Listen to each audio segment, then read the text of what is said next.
Me presento. Mi seña se configura de esta manera. Mi nombre es Giovanni Melendres.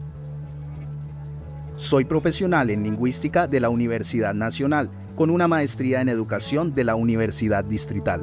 En este momento, ocupo el cargo de director general del Instituto Nacional para Sordos, INSOR, ahora adscritos al Ministerio de la Igualdad y la Equidad, asumiendo este cargo desde el Estado para toda la población.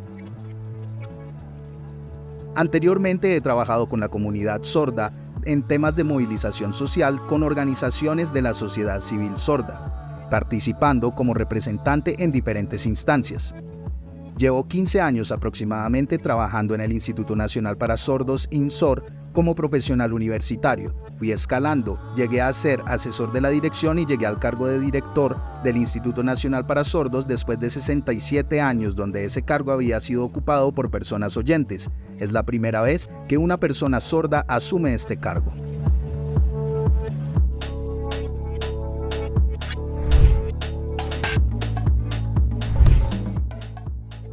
Dos cosas. Primero, hay que tener en cuenta que cuando hablamos de la lengua de señas, hablamos de una lengua, que es la lengua natural de las personas sordas usuarias de esta lengua.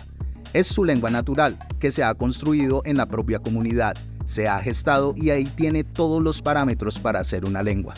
Tiene sus propias características, su propia gramática, su morfología, su fonología y su sintaxis. Toda esa parte discursiva de la lengua la tiene la lengua de señas. Es importante decir que es una lengua visogestual, corporal, que también hace uso del espacio para la transmisión de los mensajes. También hay que resaltar que la lengua de señas no es universal.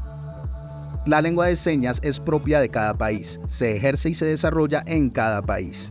Por eso nosotros aquí en Colombia hablamos de lengua de señas colombiana, y eso a través de la Ley 982 de 1996, que ratifica precisamente y reconoce la lengua de señas como la lengua natural, equiparándola con las lenguas que se usan en comunidades étnicas, desde todo el tema de patrimonio y también del territorio colombiano. Por eso hablamos de lengua de señas colombiana. Si hablamos de otro país como Venezuela, hablamos de lengua de señas venezolana, lengua de señas argentina, etc. Es decir, cada país cuenta con su propia lengua de señas.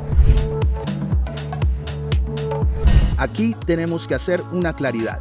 Cuando hablamos de personas oyentes, podemos hablar de procesos de aprendizaje de la lengua de señas que son específicamente para ámbitos comunicativos o para efectos comunicativos, para poder participar en la sociedad y generar procesos de inclusión social. Sin embargo, hay que tener en cuenta que también cuando hablamos de comunidad sorda y cuando hablamos de personas sordas, es importante tener en cuenta que el desarrollo de esa lengua que se da a través de la comunidad sorda y sus procesos comunicativos propios de la comunidad, y en esos procesos hablamos de adquisición. Y eso depende también de la etapa en la que se encuentra la persona sorda. Podemos hablar de una adquisición de aprendizaje si este proceso se da de forma tardía en una persona sorda. Por ejemplo, depende también del contexto educativo, depende del proceso de educación inicial que haya tenido, y al iniciar sus procesos, pues le permite a la persona sorda una participación efectiva. Cuando hablamos de aprendizaje de lengua de señas, lo hablamos más en un marco de segunda lengua. Para ello, pues hablamos de personas que hacen uso del español oral para comunicarse. Y por ejemplo, muchas veces se da la moda de que dicen, bueno, yo soy bilingüe, yo sé inglés, pero también quiero tener otra lengua. Y puede ser entonces la lengua de señas. Entonces, en ese orden de ideas, una persona puede ser políglota, en tanto hable su idioma natural, que puede ser el español oral, el inglés, luego la lengua de señas. Aunque esto claramente permite un proceso de inclusión social efectivo.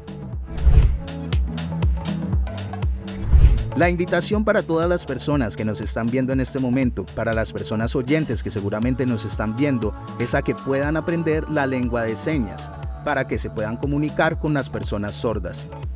Pero no solamente en la lengua de señas, sino también a que se acerquen a la cultura de las personas sordas. Este acercamiento les permitirá conocer sus características, su cosmovisión y su visión del mundo.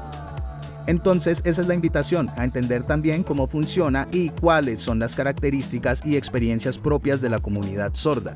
Y de ahí entonces sí aprender lengua de señas. No es solamente lengua de señas, eso no es suficiente.